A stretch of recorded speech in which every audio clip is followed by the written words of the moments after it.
Esto es Subterfuge Radio.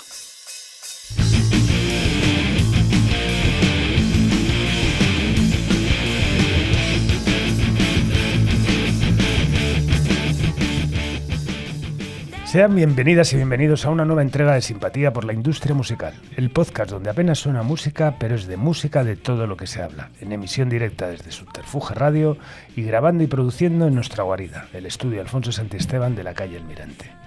Nuestro invitado de hoy entregó su primer artículo a la revista Bowie en 1990. Con más de 35 años de trayectoria, su firma ha pasado por medios tan influyentes como el Gran Musical, Canal Plus, 40TV, El País, adaptándose con inteligencia y sensibilidad a los cambios vertiginosos de la industria. Ha analizado discos y escenas y también ha reconstruido vidas y con su mirada ha contribuido a consolidar la memoria musical de este país donde el respeto, el rigor y una cercanía emocional se hace más que sensible. Hablaremos con él sobre su trayectoria, la mutación del periodismo musical, su relación con la industria y su creciente obra literaria. Una charla con quien ha hecho de la música su modo de estar en el mundo. Un placer recibir hoy en el estudio Alfonso Santisteban de la calle Almirante en esta nueva entrega de Simpatía por la Industria Musical a la palabra y el testimonio de Miguel Ángel Bargueño. Bienvenido, Miguel Ángel. Pues muchas gracias, la verdad es que el placer es mío. Me siento halagado, honrado y hasta cierto punto orgulloso de formar parte de este relicario que estás creando de personas y personajes que formamos parte de esta historia, ¿no? O sea que un orgullo. Pues nada, bienvenido. Ya hemos repasado fuera de micro la situación del Atlético de Madrid, que es otra cosa, la cosa más importante, pero bueno, ahora vamos al siguiente. Bueno, vamos a hacer un poco de retroceso y vamos a hablar de Miguel Ángel Bargueño, que empieza a escuchar música. ¿Cuál fue ese primer flechazo musical? Pues yo recuerdo que siendo pequeñito, o sea, un niño, pues como casi todo el mundo empecé a descubrir música a través de la radio, ¿no? Las radiofórmulas, los 40 principales. Había otra lista que era de Radio España, creo recordar, que se llamaba Los Peleones. O sea, estamos hablando de mediados de los 70, ¿no?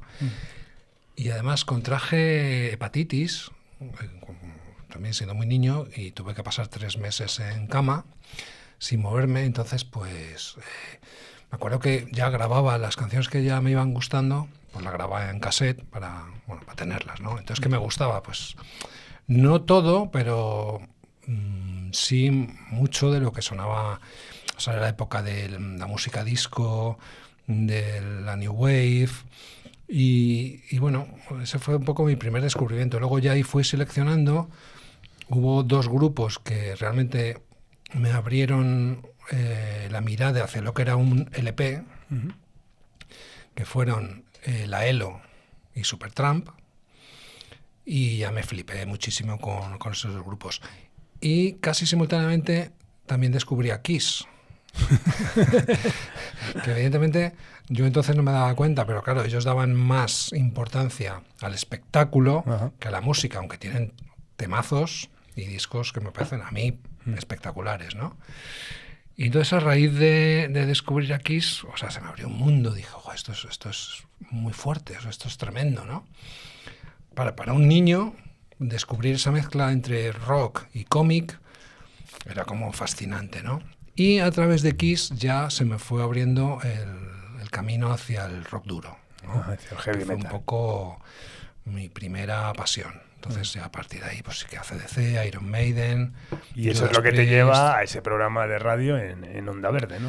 Eso fue ya cuando empecé la carrera de periodismo, que la elegí pues porque sinceramente tampoco tenía mucha información de lo que se podía estudiar, ¿no? O sea, yo creía que solo se podía estudiar Derecho, Medicina, Arquitectura y alguna ingeniería, algo así. Dije, yo ahí no me veo. Entonces supongo que alguien de clase dijo periodismo, lo oí así como de pasada y dije, pues igual esto mola más, ¿no?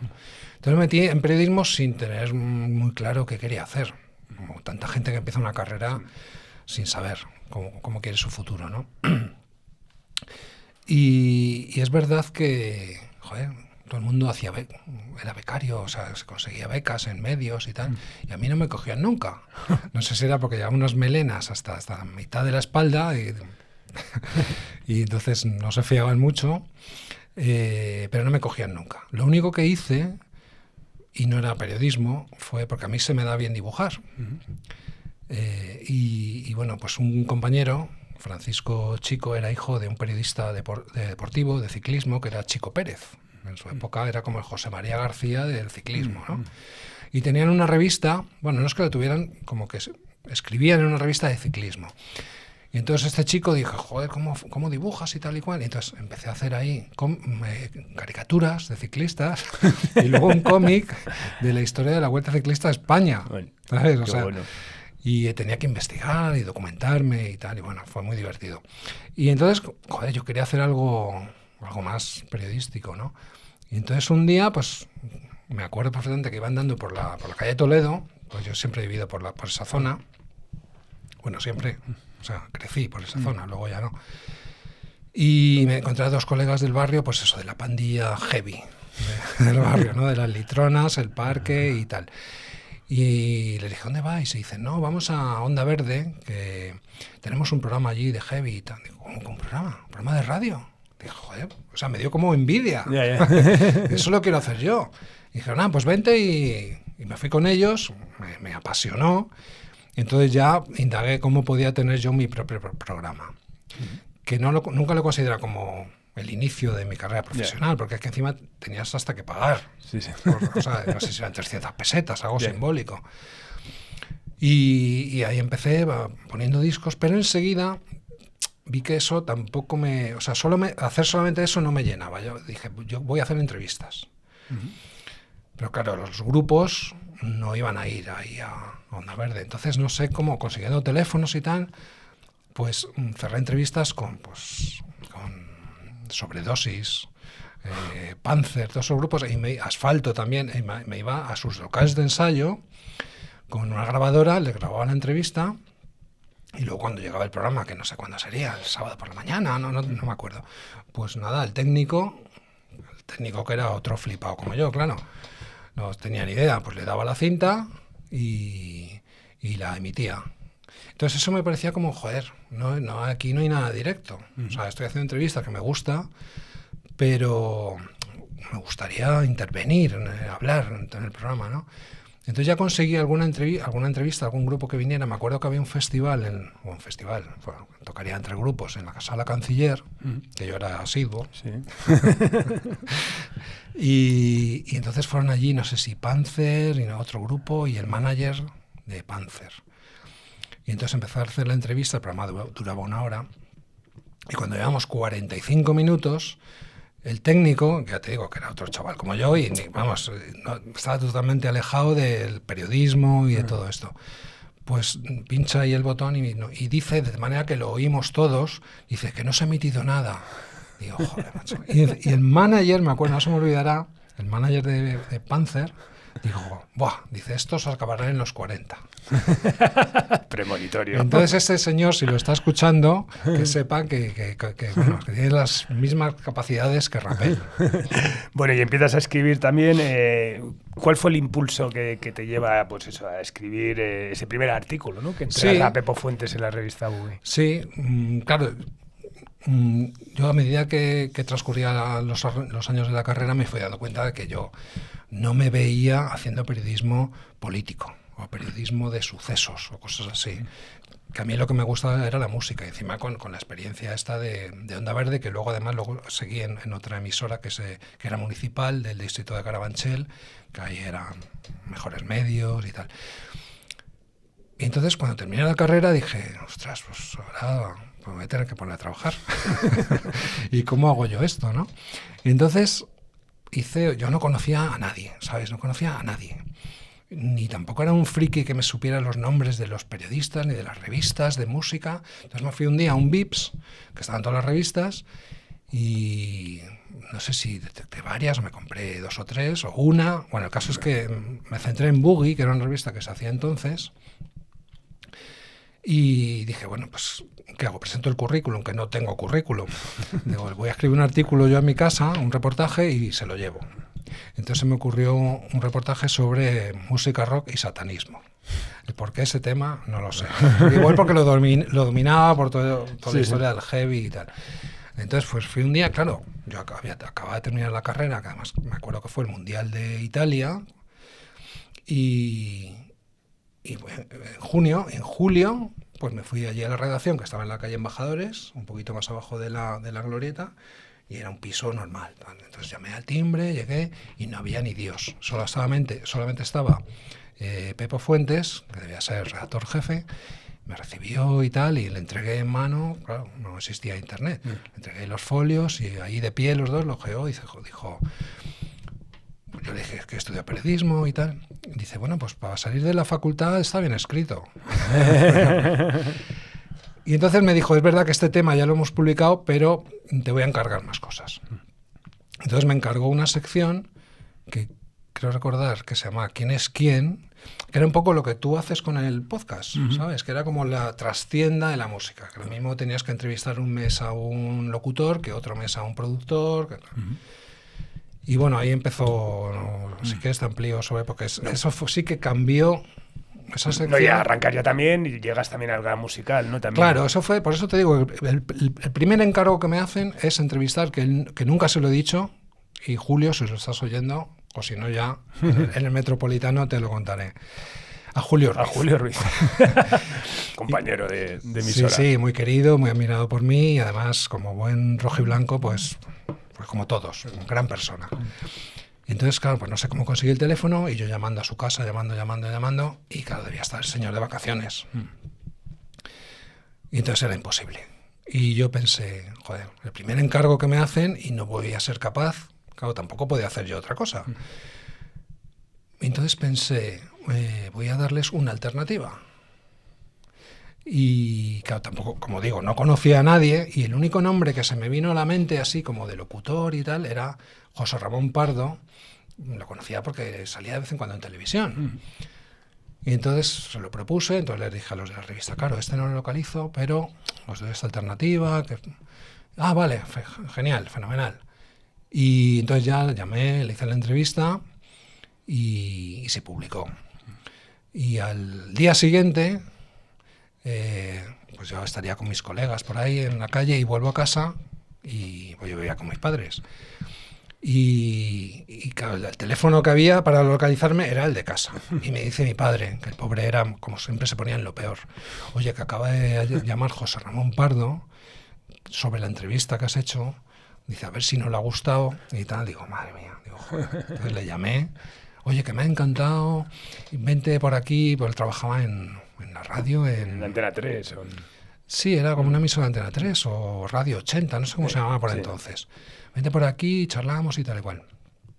Entonces me encargó unos fascículos de música, de una enciclopedia de estas que salió por entonces. Y dijo, tengo un amigo que trabaja en la revista El Gran Musical, que está buscando un chaval joven un poco para hacer el trabajo así de batalla. ¿Te interesa? Digo, pues claro que me interesa. Porque no sé si por entonces ya Boogie había cerrado. Sí. O cerró a los 3 meses. Sí, o sea, yo en Boogie estuve 6 meses, como mucho. Entonces, de esa sección hice como 6 entrevistas o 7. Y entonces, de hecho, llamó a Alberto Vila delante de mí, me lo pasó y ya quedé con él. Y bueno, pues ya empecé a colaborar en El Gran Musical, que era una revista que dependía de los 40 principales, que era quincenal. Y bueno, pues ahí empecé escribiendo un artículo por número, el siguiente 2, y hasta que ya al cabo del año pues se quitaban los artículos de las entrevistas esta que hacía Julián Ruiz, Joaquín Luqui, el propio Alberto Vila. Pues yo me escribía, vamos, o sea, toda la revista, incluso cosas con seudónimo porque quedaba mal. Que toda la revista la firmaba el mismo, ¿no? Y es verdad que Alberto Vila sí que le considero la persona que me enseñó este oficio. Le tengo muchísimo cariño, de vez en cuando, él ya está jubilado, quedamos para comer, para tomar algo. Es un chaval excepcional y es el que me enseñó un poco lo que era el periodismo musical. Y de hecho también El Gran Musical te hace también entrar un poco en la estela Prisa, ¿no? Que es lo que te da pie después a 40T, güey. Sí, ahí, claro, depende. Claro, yo todo este tiempo era colaborador. Y en 1994... pues se produjo un terremoto ahí en la revista, El Gran Musical, que es que va a entrar un equipo nuevo, se va a empezar a llamar de otro modo, o sea, se va a llamar EGM, y va a ser otro tipo de revista, más moderna, más tipo de Face, con moda, con cine, y ya no dependiendo, ya ahí se me escapa, pero yo creo que los 40 ya ahí tampoco intervenían, ¿no? Debe ser que el que propuso eso y era director del EGM era José Besteiro, que ejercía de director de cadenas musicales en Canal Plus. En Canal Plus emitía todos los días los 40 principales, que era un programa de videoclips. Los sábados la lista de los 40 que presentaba Fernandisco, y luego tenía un magazine que se llamaba El Gran Musical, que ya metías entrevistas, conciertos y tal. Entonces no sé por qué este José Besteiro, yo qué sé, es que yo no era nadie, yo era un colaborador más. Y pues le debí caer bien o no sé, o necesitaba a alguien. Y entonces llegó un día que me dijo, mira, ¿a ti te interesa por las mañanas estar en Canal Plus y por las tardes en la revista? Dije, pues sí. Entonces pues empecé a ir por las mañanas a Canal Plus, que estaba en Torre Picasso, pues a escribir las noticias, porque los 40 principales, el programa de vídeos, tenía como 2 bloques de noticias musicales, ¿no? Entonces escribía las noticias y tal. ¿Y qué pasa? Que esa parcela fue ganando peso. De repente pues me encargaban guiones de programas, entrevistas para el magazine del fin de semana. Entonces era como que ya todo el tiempo me lo ocupaba eso. Mientras tanto, José Besteiro desapareció del EGM, pusieron a Andrés Rodríguez, que no sabía de este pacto de caballeros, sin palabra, sin contrato, y se lo expliqué. Vale, pues nada, pues fenomenal. Entonces seguí escribiendo de vez en cuando en lo que era EGM, y ya me centré y empecé en los programas musicales de Canal Plus. Que eran 40 TV, ¿no? Bueno, Canal Plus, o sea, era Canal Plus. Vale, Canal Plus, verdad, igual que cierto. tenía su departamento de cine o de informativos o deportes, tenía su área de música, ¿no? Ahí estaba Carlos Riollo, con quien ya, entablé en grandísima amistad, sobre todo a partir de la época de 40 TV. Y ya te digo, una José etapa... Manuel Sebastián, No, eso en Canal Plus no. Lo que pasa es que Canal Plus, sí. después de 3 años, así, en el 97... nos dicen, oye, que los redactores que estáis aquí vais a pasar a un canal que se va a crear, que se llama Más Música, de canal satélite digital, y que ya está en marcha, ya, o sea, lo ha emitido, pero ya hay un montón de gente ahí trabajando, de realizadores, productores y tal y cual. Y entonces ahí pusieron de director de contenidos a Jorge Flo, que ya estaba en Canal Plus, y a Carlos Riollo. No sé si era su director, creo que sí. Entonces, ¿qué pasó? Que la gente que ya estaba trabajando en el canal, aunque no intervenía en los contenidos, pero es que ya sabes lo que pasa en la música, que es como en el fútbol, que todo el mundo sabe de música. Sí. Y todo el mundo es entrenador de fútbol, ¿no? Pues esto es un poco... Entonces tenía una idea con mucho más alternativa, oye, que me parece bien, del canal. Y nosotros veníamos de Canal Plus, de los 40, entonces, bueno, pues hubo una serie de fricciones, no llegó la sangre al río, creo. Y entonces, pero ¿qué pasa? Que Más Música duró un año. Claro, desde la SER dijeron, no, joder, si el grupo tiene un canal de música, lo lógico es que sea el canal de los 40, claro, nuestra marca de música. Sí. Entonces, esa experiencia duró solamente un año, y en el 98, el 1 de septiembre, pues empezó las emisiones de 40 TV. Entonces, y en ese momento también aparece la revista de 40 principales. No existía todavía. No. Entonces, en esa etapa ya de 40 TV, yo paso a ser un redactor jefe, y creamos un equipo de redactores, pues a mi entender, muy potente. O sea, ahí empieza José Manuel Sebastián, que ahora está en Radio 3, un amigo queridísimo y un profesional como la copa de un pino, Luis Miguel Flores, David Carvajal, Mercedes Martínez, gente que a lo mejor en ese momento no tenían mucho nombre, pero es que lo mismo me pasaba a mí. O sea, es que en televisión no firmas. No, claro, entonces la gente no sabe quién está ahí detrás, ¿no? Sí. Aunque hayas hecho un pedazo de entrevista a Bono, de U2, por ejemplo, ¿no? Y entonces creamos un equipo muy chulo. Es una época increíble sobre todo que yo era el jefe, pero era como si no lo fuera. O sea, éramos como colegas. O sea, todos los días estábamos en Torre Picasso, luego nos fuimos a Tres Cantos, comíamos juntos. Pero, o sea, bajamos a los menús del día de allí de Azca, en Torre Picasso. O sea, nos lo pasábamos genial. Y encima hacíamos, creo, un muy buen trabajo. Y bueno, eso fue evolucionando. A Jorge Flo, que era director de 40TV, lo pasan como director de las cadenas musicales de la SER, de los 40. Y entonces es cuando un día Carlos Riollo, ya te digo, sabes que tenemos una relación que va más allá de lo profesional, me dice, oye, que nos ha citado Jorge Flo ahí en Gran Vía, que quiere hablar contigo y tal y cual, no sé qué. Digo, bueno, pues a ver qué me cuentan. Entonces me acuerdo perfectamente, tengo la imagen grabada, pues en una sala como esta, de reuniones, una mesa parecida, pues estaba Jorge Flo, estaba otro señor que llevaba lo que era el área de nuevos negocios de los 40, de la SER, porque los 40 era radio, pero luego empezaba a generar como otro tipo de productos que lo llevaba este señor. Y eran como nuevos negocios. O sea, era lo del café 40 o la hamburguesería 40, no sé cómo se llama. Había una tarjeta de crédito y aparte era la revista. Y entonces me sueltan, no, que hemos pensado que sea director de la revista 40, que ya lleva funcionando como 2 o 3 años. Y es verdad que en la última etapa se había separado mucho de la línea de los 40. ¿Sabes? Había una portada de esta rapera así morena, no me acuerdo cómo se llamaba, de esta de Zona Bruta, salía en la portada embarazada y tal. Ariadna Puello, puede ser. Puede ser. Que era una portada preciosa, pero joder, es que esa chica no sonaba en los 40. Claro. Igual dentro pues mete un reportaje, pero portada de la revista.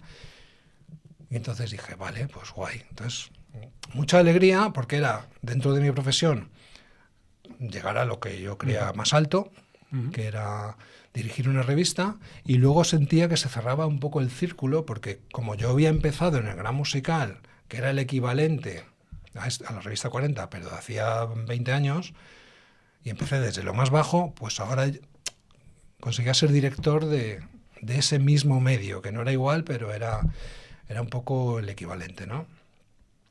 Entonces, pues nada, pues Jorge Flo, con muy buen criterio, visto con el paso del tiempo, me dijo, no, tú quédate aquí, te ponemos un despacho en Gran Vía y tal y cual.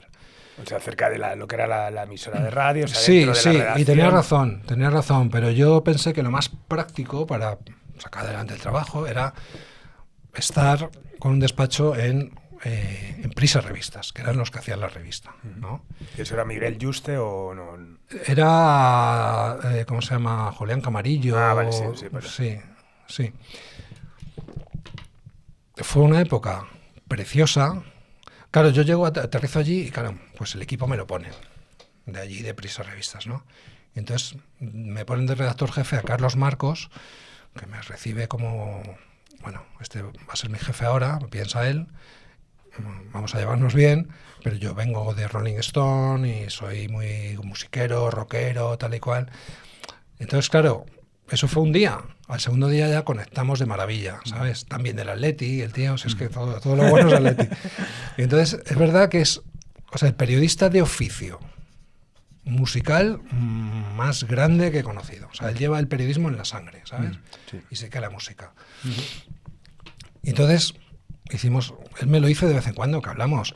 Me dice, joder, es que de vez en cuando reviso números de la revista 40 y era un revistón. O sea, no eran entrevistas así superficiales y reportajes muy originales, portadones y tal.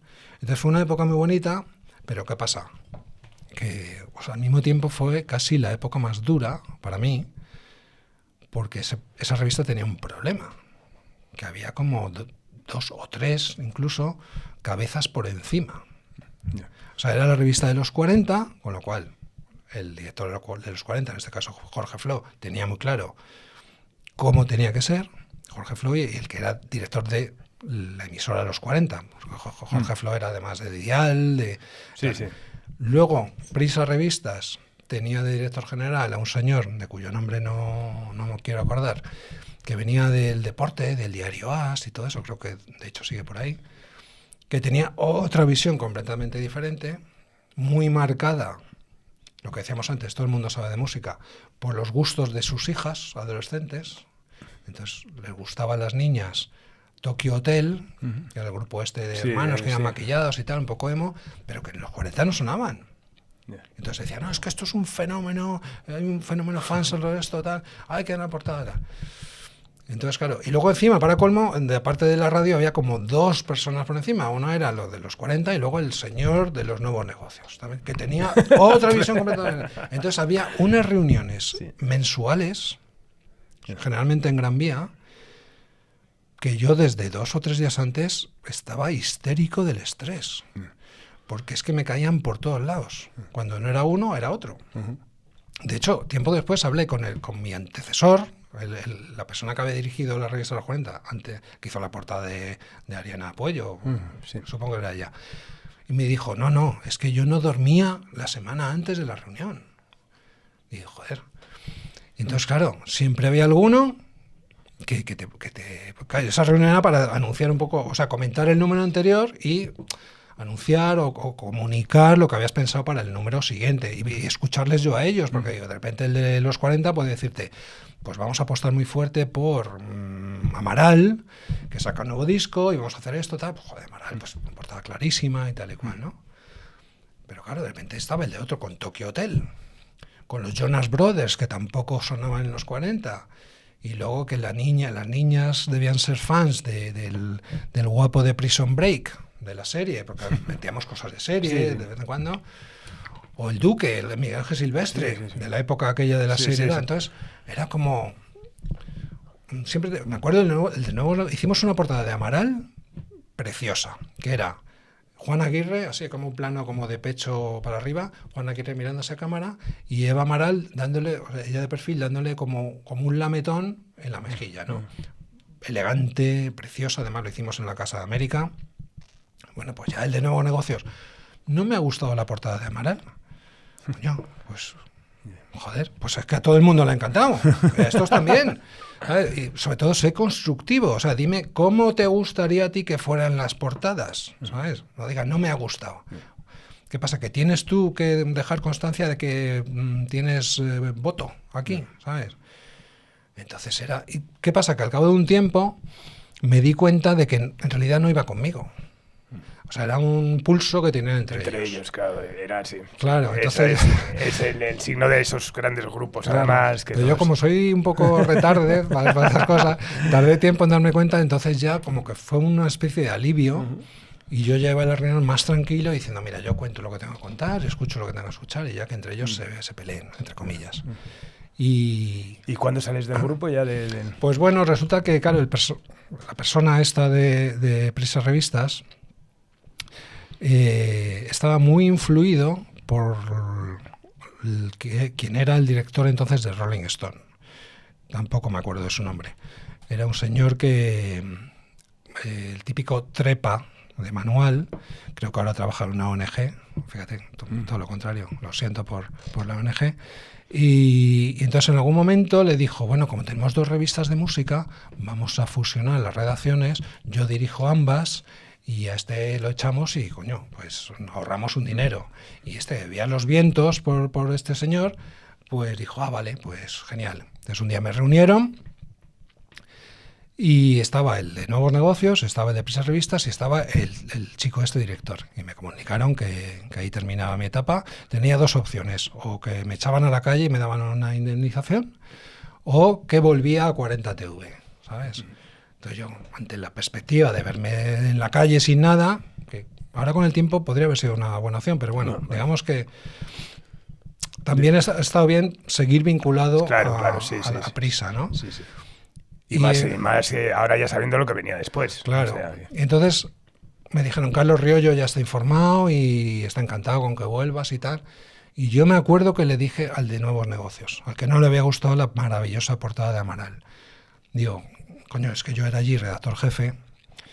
Ya hay una redactora jefa que han puesto, que es Mercedes Martínez, una chica extraordinaria, de Teruel. Dije, si vuelvo, ponedme, yo qué sé, su director o lo que sea. Es que si no la gente no me va a respetar, ¿sabes? Va a parecer que he fracasado cuando... Es que el mes anterior me estaban felicitando por la revista. Sí. los propios de Prisa Revistas, tenían un poco un sinsentido. Y entonces el de Nuevos Negocios soltó, bueno, es que eso de tener titulitis, digo, vamos a ver, o sea, este señor que no me conoce de nada, o sea, la titulitis yo, que es que me da igual, pero es simplemente ¿sabes? Porque la gente allí no sí, tenga la sensación de que, bueno, este ha fracasado y vuelve, ¿sabes? Entonces, pero bueno, hablé con Carlos, le agradecí muchísimo, le dije, oye, mira, a tu disposición para todo, somos equipo, lo que tú digas yo te voy a apoyar en todo, y fue una etapa chula también. Lo que pasa es que, bueno, pues ya cambió el mundo de la televisión musical. Claro. Ya estamos hablando de 2009 o 2010. Claro, toda la revolución digital. Claro, por un lado era la revolución digital, que nos habíamos quedado en 40TV muy anclados en las cassettes, en las cintas, ¿sabes? O sea, emisiones había que llevar la cinta y meterla y darle un botón para que se emitiera. El Lumatic.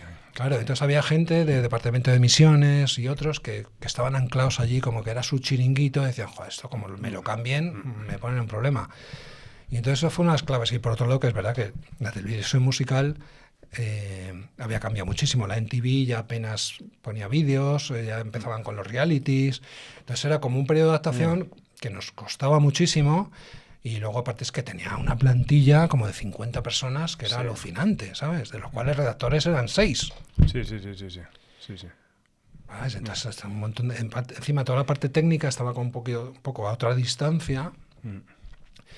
Y entonces vivían como Dios, ¿sabes? Me acuerdo de un grafista que tenía un fondo de pantalla como que estaba renderizando algo y el tío estaba así, con los pies en la mesa toda la mañana, y cuando aparecía Carlos o aparecía yo tal, decía, no, estoy renderizando.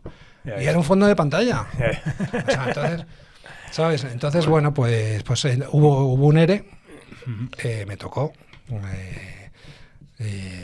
pues me afectó mucho, a Carlos también, aunque se quedó como director, pero se redujo aquello a la cuarta parte, ¿sabes? Y sí, que ya era un poco con la perspectiva de a ver cuánto duraba toda la historia y eso. Bueno, y sales de allí y ya empiezas un poco tu carrera más como de freelance, ¿no? Sí, estuve 2 años en casa, o sea, no podía, estuve escribiendo una novela y tal, pero nunca moví.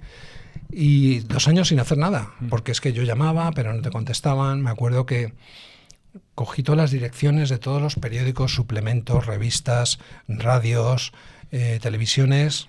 Me salían como 80 o más contactos, ¿no? Entonces les escribí una carta personalizada a cada uno, pero no un email, sino una carta que me tiene un sobre y lo mandé. Y fui a correos a mandar las 80 cartas. ¿Eh? Nadie, uno de un suplemento, me llamó, digo, joder, me dio un vuelco el corazón, ¿no? No, joder, es que me llama mucho la atención que te has tomado la molestia de escribir la carta, enviarla y tal. Ahora mismo no tenemos hueco y tal. Digo, joder, macho, pues te agradezco que me llames, pero joder, me has dado un disgusto. Y sin hacer nada, cobrando el paro, eso sí, es la verdad. Y fue Carlos Marcos, el que había sido redactor jefe mío, que llevaba una sección que se llamaba Icon, se sigue llevando, pero ya no está allí, ahora está en temas más de cultura. Me dijo, oye, ¿te apetece hacer una entrevista a Bunbury? Que es además por email, porque a Bunbury le gusta mucho la entrevista por email y tal. Dije, pues sí, claro, vale. Y entonces la hice y luego me dijo, igual te interesa que hacer como una serie de temas al mes, todas las mañanas hablamos y te pago un fijo. Dije, joder, pues qué maravilla, porque estoy muerto de asco. Y así fui empezando a trabajar como freelance. Y de hecho otra pregunta que me hizo fue, y oye, ¿y temas que no sean de música, tú te ves? Dije, hombre, pues con algunos sí, con otros seguramente no, pero si hay temas que me interesan y, ¿sabes? Si trata de hacer una entrevista o buscar fuente y tal, algunos sí. Y eso me abrió las puertas también a que empecé a escribir de otras cosas, también de cultura o de temas sociales, y bueno. Porque eso está claro, ¿no? Que llegado a este punto también, vivir del periodismo musical exclusivamente era y es complicado, ¿no? Bueno, a ver. Ayer hablaba con Rafa Cervera, que esto de tal, y claro, hablaba de al final, y Rafa Cervera, que también es un tío que, pues como tú, que ha firmado muchas tareas sobre, que al final esa precariedad, ¿no? También de... Sí. O sea, yo en realidad es lo que hago. O sea, no hago otra cosa. Y si escribo de otros temas, de vez en cuando, ahora ya es de una forma mucho más esporádica, escribir de otros temas, igual porque me apetece o se me ocurre un tema y lo propongo a algún medio, Pero yo es lo que sí he conseguido hacer. O sea, forrarte no te forras, pero vivir... Yo creo que sí, ahora sí que... Y cubrir temas importantes. Pues, por ejemplo, a mí me encantó, me chifló en Upers la entrevista a José María Díez Monzón, el que escribió el libro sobre Hispavox, que gracias a esa entrevista le traje aquí, que te lo llevaste ahí a Torrelaguna a hacer una foto. O sea, me parece un trabajo alucinante, ¿no? Sí. O sea, es verdad que es un trabajo muy bonito. O sea, me considero un privilegiado porque me gusta escribir. O sea, de todo lo que hago es lo que más me gusta, el momento de sentarte a escribir. Me apasiona la música. Luego, si quieres, hablamos de los libros. Sí, o sea, claro. Mi trabajo es escribir de música. Sí. Entonces, no siempre escribo de música que me gusta. Sí. O sea, es que mis gustos, y quizás eso lo aprendí en 40. O sea, es como... Mis gustos los dejo en la puerta. Uh-huh. Sí. A ver, entonces, o sea, si yo escribiera sobre lo que me gusta, pues me hago un fanzine para mí y me lo leo. Pero yo escribo para la gente lo que se supone que le puede interesar. Entonces, no tengo ningún reparo en escribir de lo que sea. ¿Y cómo ves a la industria musical ahora desde esos inicios, esos incipientes 90, donde había una industria sólida con 8 multinacionales, compañías independientes, tal eso? ¿Cuál es tu visión? Evidentemente el periodismo, bueno, en general, ha perdido relevancia, ¿no? Frente a formatos nuevos, YouTube, de TikTok, de consumir los Reels, todas estas cosas, tal esto. ¿Cómo ves también a la industria? ¿Crees que la sigues? O sea, ¿sigues las nuevas propuestas? ¿Crees que ha cambiado también mucho de la industria que conociste? Sí, ha cambiado muchísimo. Entre otras cosas porque yo creo que el público ya no se hace fan de verdad de un artista, sino que consume canciones, incluso el público a pie de calle, o sea, no los verdaderos fans.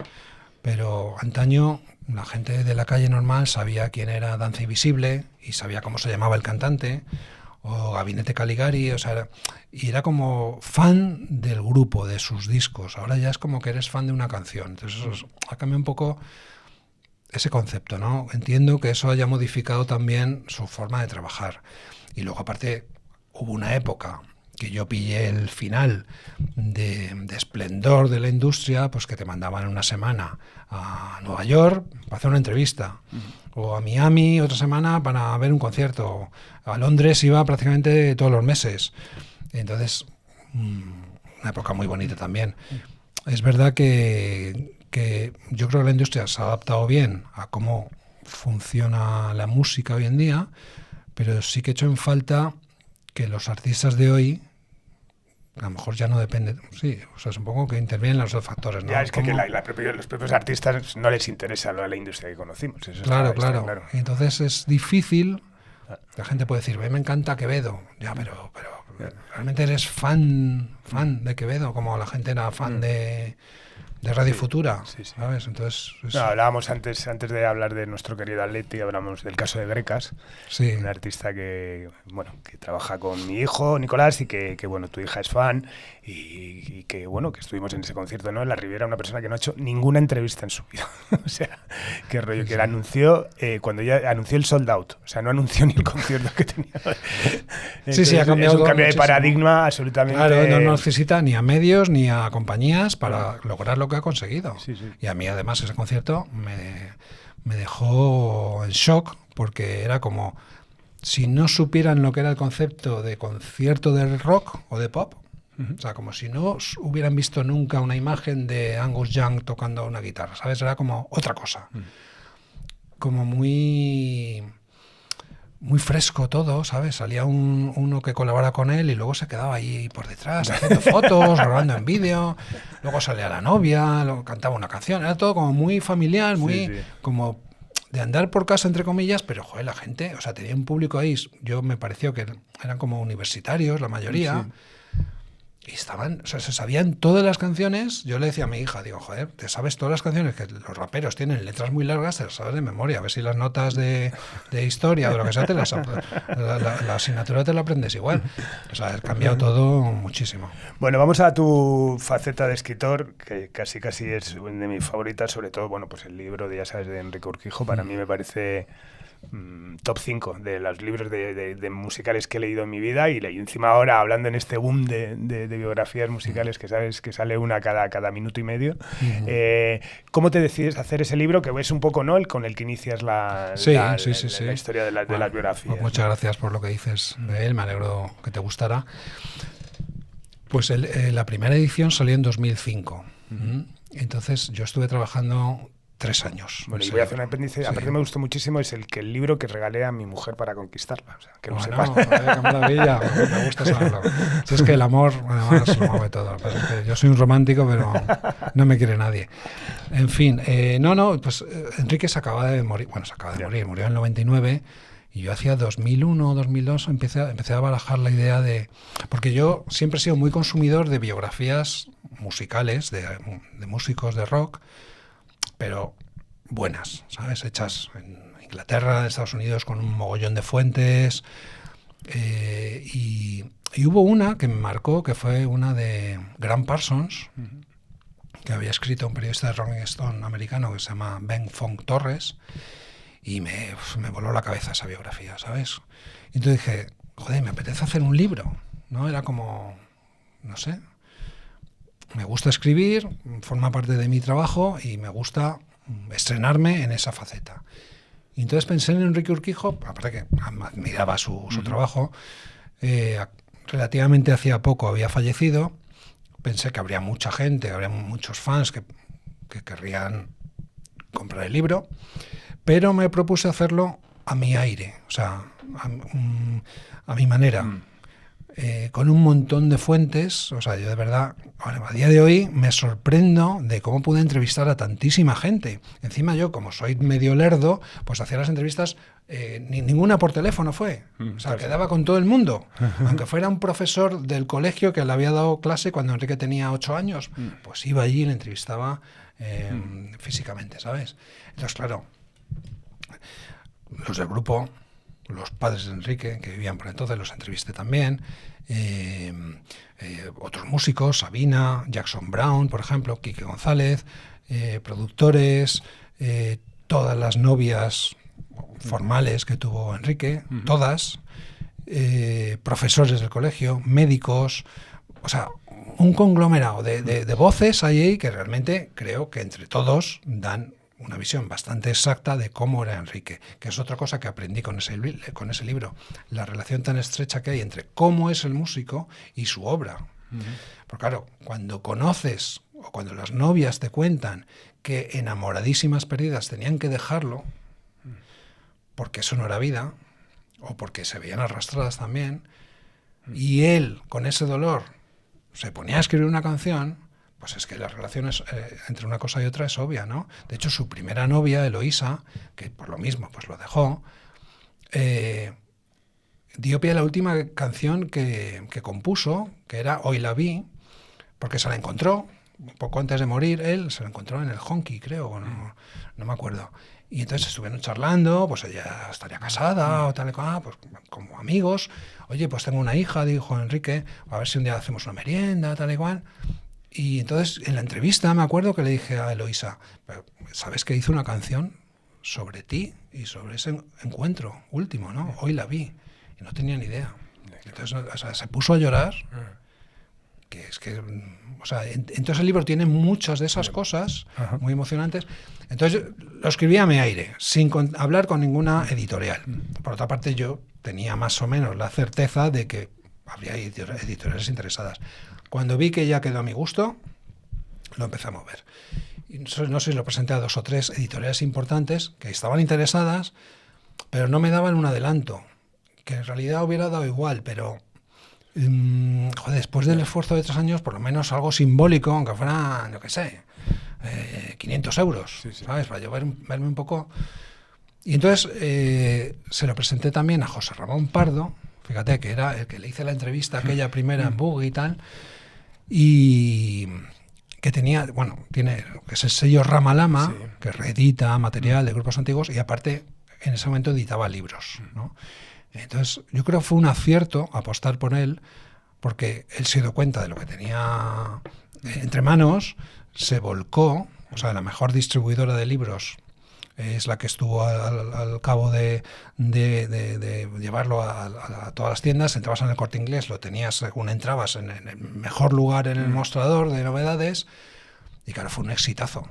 O sea, fue un exitazo número 1 en el Corte Inglés, en la FNAC, en Casa del Libro. Sí. O sea, fue un exitazo. No por mí, Sí. sino porque había mucha gente que quería a Enrique, ¿sabes?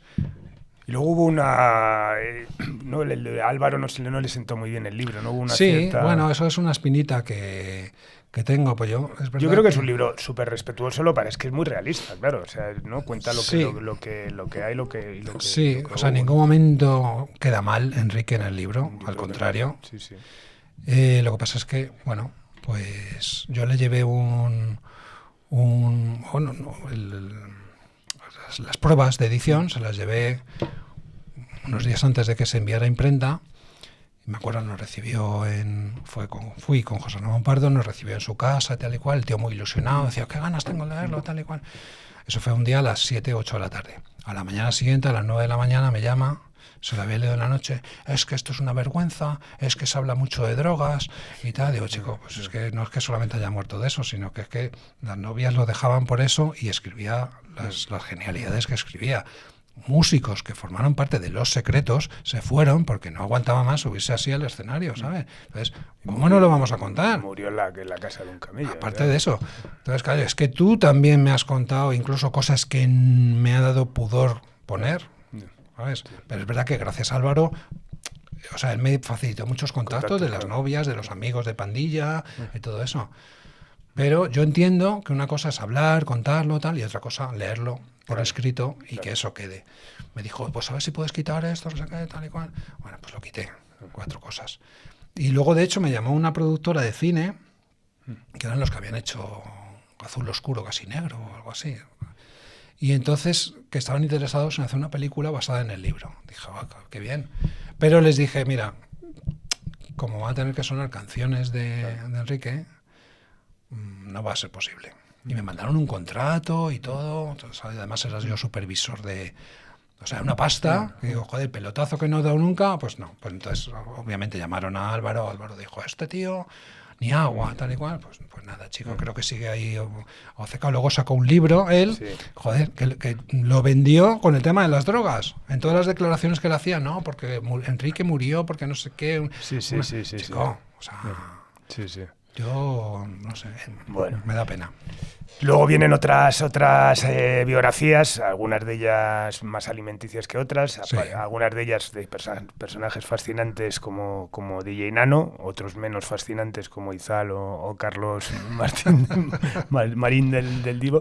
Te gusta enfrentarte, ¿no?, a la biografía, aunque sea casi por encargo, ¿no? Algunos son por encargo, otros no. Es decir, yo a raíz de... O sea, cuando se cumplieron 20 años de la muerte de Enrique Urquijo, o sea, en 2019, una editorial pequeñita de libros de poesía me ofreció reeditarlo. Uh-huh. Y me reuní con él. Era un apartamento pequeño, todo lleno de libros negros de poesía y tal y cual. Y joder, es que me parece muy raro una editorial de poesía, que seguro que es fantástica, reedite esto, pero el chico estaba muy interesado. Y en otra maniobra, de las 2 maniobras hábiles que he tenido en mi vida, dije, pues si tengo esta oferta, voy a utilizarla para ir a una grande a ver si les interesa también. Y encima puedo decir que ya tengo una oferta, parece que viste un poco más, ¿no? Sí. Entonces hablé con la editora de Libros Cúpula, el sello de Planeta, me dijo, pues sí, estamos interesados, lo amplías un poquito, tal, sí. Añadí un último capítulo bastante amplio con nuevas entrevistas a Amaral, a Fito, al pobrecito Pau Donés, que nos dejó después, a Mikel Erenchun, a Carlos Goñi y Revolver, músicos que habían hecho versiones después, o que habían conocido a Enrique, para un poco analizar el legado de Enrique, ¿no? 20 años después de su muerte. Y entonces eso como que me introdujo en lo que era el catálogo de Planeta, y entonces les ofrecí luego un ensayo sobre las mujeres en el rock, que se titula Las chicas son rockeras, el poder femenino en la música, que creo que queda muy bien, quizá demasiado denso. Y luego, claro, se me ocurrió lo de un libro sobre Malú. Entonces, porque me habían encargado una entrevista a Malú, y yo fui y la hice. Pero luego no me la pedían, el texto. Entonces, claro, si no se publica, no la cobras. Y yo, por más que llamaba, no, es que tal, debe ser que no la veían. O sea, dijeron que sí a hacer la entrevista a quien se la ofreció, a la compañía o quien fuera, pero luego no les molaba, no les parecía lo suficientemente cool. Y entonces, nada, y yo muerto de asco ahí con mi entrevista en el cajón. Y de repente sale la información de que se ha hecho novia de Albert Rivera. Y entonces me llaman de la revista esa para pedirme la entrevista. Joder, de repente hay un súbito interés sobre Malú. Y entonces yo dije, pues, si hago un libro, una biografía de Malú sin Malú, porque esta chica concedió entrevistas a todos los medios, a periódicos, revistas del corazón, radios, de todo tipo, tirando un poco de archivo, lógicamente, en cada caso poniendo la fuente, haciendo entrevistas a gente que ha trabajado con ella. Entonces hice un cálculo, a ver, ¿cuánto tardo en hacer este libro? Si son 300 páginas. Y lo que hace en un mes, ¿me puedo escribir 10 folios al día? Dije, vale, pues creo que sí. Y entonces se lo propuse, oye, en un mes os hago un libro sobre Malú. Ah, pues sí, tal. Y justo se publicó cuando salieron las primeras fotos de Albert Rivera y Malú juntos, que estaban como comprando en una tienda y el fotógrafo estaba desde la calle, se les veía a través de un escaparate. Y claro, me empezaron a llamar todos los medios, el Sálvame, allí me vi en Sálvame, en el plató, otro magazine de estos que había en Telecinco los sábados. Me entrevistaron del Hola, del Pronto, del Semana. Y de hecho escribí un artículo para El País en primera persona, creo que gracioso, sobre eso, ¿no? Porque te vuelves un poco idiota, ¿sabes? De repente sales un día en Sálvame y ya vas al supermercado mirando a la gente para ver si alguien te reconoce, ¿sabes? O sea, esa estupidez innata en mí, pues afloró en ese momento. Pero al final es el que peor ha funcionado. Sí. O sea, para que veas la poca influencia que tiene. O sea, el que mejor sigue funcionando a día de hoy, año tras año, es el de Enrique. El de Enrique, claro. Sí. Con lo cual, evidentemente, yo voy cuesta abajo. Bueno, ¿y qué biografía te gustaría afrontar o tienes en mente, o aunque sea imposible? Pues mira, después de lo de Las chicas son rockeras, lo de Malú, lo de DJ Nano, que fue un placer porque es un chico excelente y trabajaba muy bien. Y luego saqué uno que no era de música, que además tú tuviste el detalle de asistir a la presentación, que era un libro, era ficción sobre el tema del divorcio, o sea, Yo, tú, ex se llama, y creo que muy divertido. Divertidísimo. Y es como gente que se acaba de divorciar y vuelve a la casilla de salida, ¿no? Y cada uno se encuentra con un problema. Pues no se hace solo con sus hijos, quiere volver a emparejarse enseguida, no tiene un duro, cada uno tiene un problema, ¿no? Entonces, y todo contó con humor y al final había con un poco de crítica o satírica, algo de sátira social, ¿no? Y entonces después de ese se me ocurrió hacer el de Izal.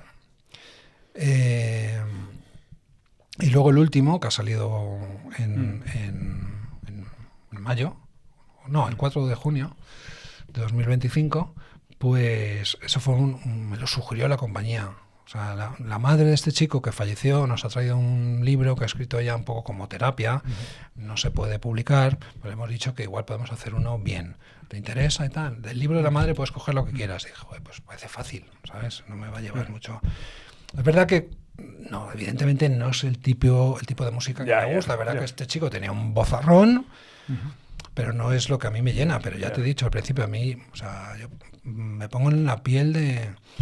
¿no? Bueno, y luego hay un historión, te puede gustar o no, pero todo lo que pasó con él. Un historión, claro, era como un niño prodigio que grabó un disco con 8 años, que les estafaron, lo grabó en Países Bajos, además, el productor fue el padre Abraham de Los Pitufos, o sea... Hostia, ese detalle es bastante creepy. La historia de amor con otra cantante que se llama Innocence, entonces hay como una historia ahí chula y bueno, esa de ahora. Pero ¿qué pasa? Tú me preguntas, de cara al futuro, pues claro, después de las últimas experiencias, sobre todo la de Izal, y en general, yo creo que, o sea, el mundo del libro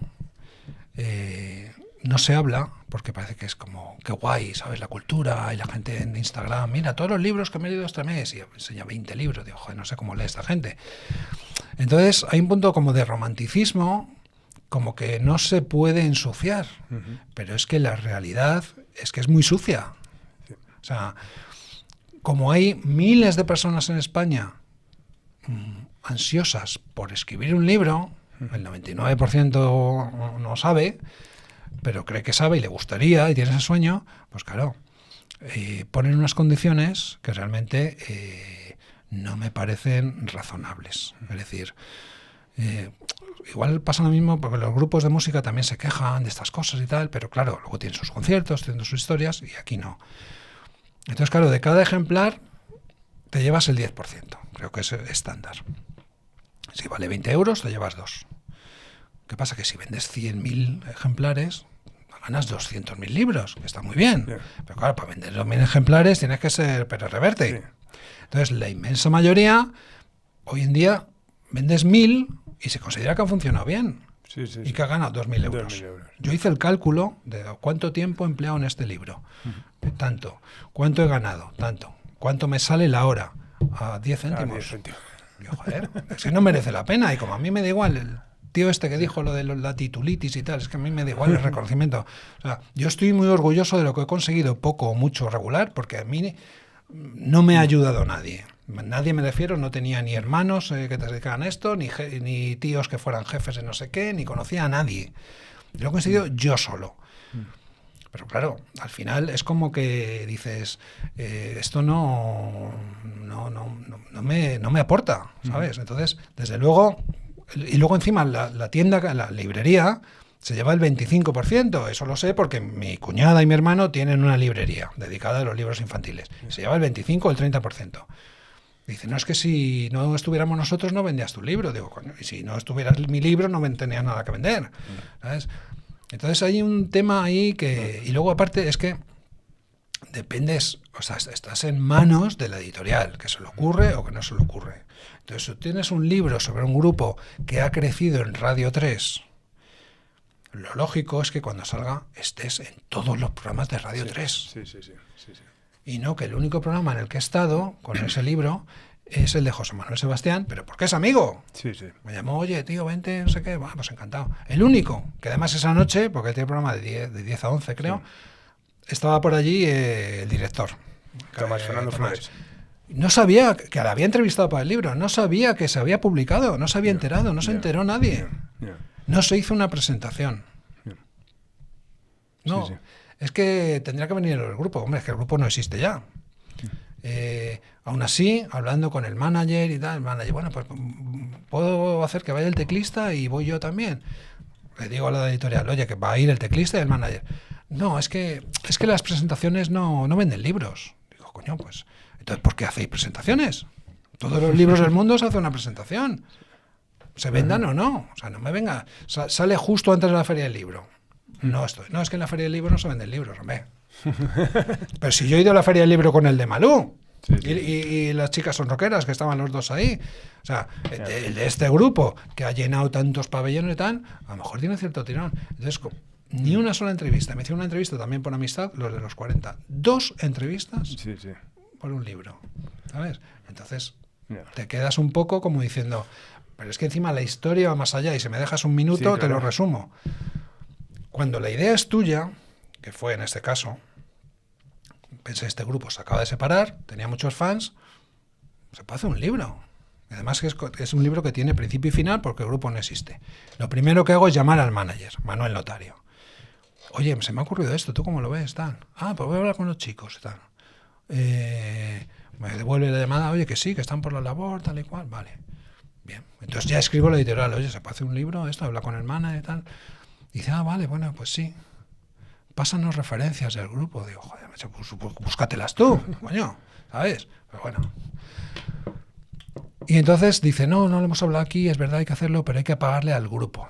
Digo, ¿por qué? No lo entiendo. Yo a Enrique Urquijo no, el pobrecillo ya estaba muerto, pero ni a Álvaro ni a nadie. No entiendo. No, sí, porque luego se vuelcan en cuando salga el libro en redes sociales y sería con esa condición, tal y cual. Digo, me da igual que les pagáis o no, pero que no sea de lo mío. No me quitéis de mi parte. No, sí, habrá que quitarle de tu parte. ¿Sabes? Digo, pero... Y entonces cuando le digo, oye, mira, pues bajo esas condiciones no, me dice, bueno, pues ya lo hará otro. Y te quedas como diciendo, o sea... Le he traído yo la idea, le he dicho tal. Y he publicado ya 5 libros con vosotros. Y tú me estás diciendo a mí que me vas a robar la idea, que ya la hará otro, o sea, te da igual la calidad, te da igual todo. Entonces al final tuve que medio negociar, que no conseguí nada, ¿sabes? Y entonces, claro, el grupo estaba disuelto, ni se hizo presentación, en redes nada, prácticamente, nadie se volcó, a pesar de que, ya te digo, Manuel Notorio se ofreció, y le agradezco, junto con el teclista, Iván, y entonces al final dices, bueno, pues a las 100.000 copias que hablamos antes no voy a llegar, pero si podemos vender un poquito más de 1.000, ¿sabes? Entonces, claro, te quedas un poco que dices, yo con estas condiciones no voy a hacer más libros, porque me parece tontería. Que da un reconocimiento y tal, es que me da igual el reconocimiento, pero si es lo que te decía antes, que me conocerá quien me conozca. Y he trabajado muchos años en televisión, que es un trabajo más en la sombra, así que no me conoce ni el tato. Pues es que me da igual, es que tengo ya 58 años.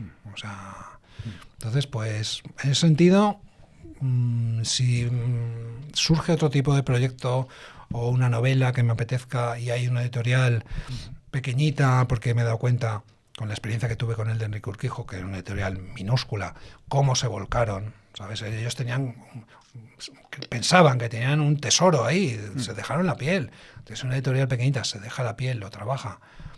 Claro, y el de Enrique Urquijo sigue siendo el que más se vende. Entonces es como... por eso me parece que es un debate que en algún sitio, en algún día, en alguna emisora de radio, habría que juntar a editores, a libreros y a escritores, autores, y hablar de ese tema, el tema de las condiciones. Yo no sé cómo funciona en otros países, pero desde luego, al final... Yo entiendo que a alguien que le hace ilusión tener un libro, pues le da igual ganar 1.000 euros o 2.000, pero a profesionales, pues dices, mira, no me compensa porque para escribir este libro tengo que dejar de hacer otras cosas, ese tiempo que le dedico, ¿no? Totalmente. Entonces al final pierdo dinero. Entonces, es triste, pero es así. Bueno, tenemos que ir terminando y siempre acabo con una pregunta, eso, pues una pregunta recurrente en Simpatía por la Industria Musical, es eso, pues ¿a quién tienes que agradecer, si tienes a alguien al que agradecer el haber estado todos estos años dedicándote al periodismo musical? Pues a muchas personas. Antes te decía, nadie me ha ayudado así en plan familiar o amigos de fuera que conocieran y tal. Eso es así. Pero cuando empiezas a trabajar con gente y estableces amistad sincera con personas, pues realmente en determinados momentos apuestan por ti, aunque ellos se beneficien o entienden que les viene bien contar contigo, y es una ayuda, ¿no? Entonces, pues lógicamente, Alberto Vila, o sea, que fue mi maestro en lo que era el oficio de escribir, hacer entrevistas y todo, por descontado. José Ramón Pardo también, pues mira, me ayudó cuando le hice aquella primera entrevista en el 90, me dio paso a Alberto Vila y luego me publicó el libro mío de Enrique Urquijo, o sea, muy agradecido. Carlos Riollo, pues por supuesto también, o sea, amigo, más que, o sea, primero amigo, luego compañero. Jorge Flo me ayudó porque no sé de quién partió la idea de que yo fuera director de la revista Los 40, pero supongo, ya entonces había salido el libro de Enrique Urquijo, sí. Entonces él o quien fuera debió pensar, joder, tenemos este tío aquí y está ahí, ¿sabes? Infrautilizado. Pues vamos a hacer algo.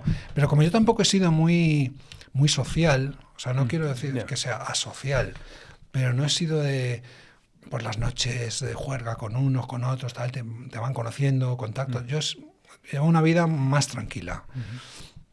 Eso te cierra muchas puertas, este mundillo, ¿no? El no estar ahí al orden del día, conociendo, tal. Entonces, pues eso. ¿Y quién más? Bueno, todo el equipo con el que trabajé, José Manuel Sebastián, Luis Mi Flores, David Carvajal, Mercedes Martínez. Es que me da pena que se me quede alguien. Bueno, te voy a chivar Carlos Marcos, que lo has nombrado. Carlos Marcos, claro, sí. Es un tío excepcional, muy del Atleti también. Me sigue encargando temas.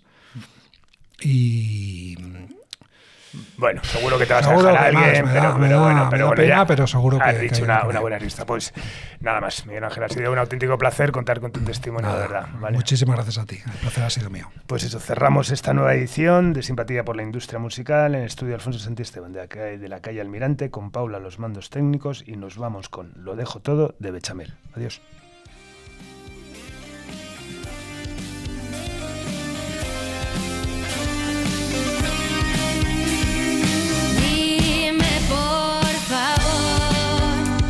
Si ya te olvidaste de mí, yo no soy capaz de ponernos fin. Quiero reír, quiero abrazar cada momento contigo y volar para sentir una vez más lo que dejamos atrás.